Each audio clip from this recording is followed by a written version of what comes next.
ফেরেশতারা কি লিখবে আমল নামার মধ্যে কিরামান কাতিবিন কি লিখবে এটা কি ফাকনামি করো না সাবধান করে দিছি সাবধান হয়ে যা কখনো কয়ে দিছি তাহিরি কখনো নরম কখনো গরম ফটনীতি করো না।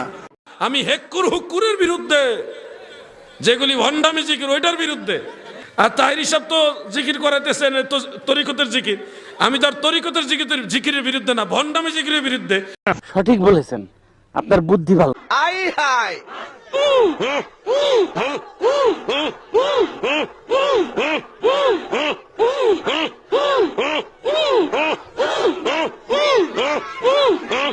আবার কিছু কিছু দরবার আছে দেখবেন একটা যে ঠেলাঠালি শুরু করে না, এখন পরিষ্কার ভাষা জিকির করতে দিব। আল্লাহ আল্লাহ শুধু আল্লাহ করো, হুকুর করিস না, আল্লাহ কর।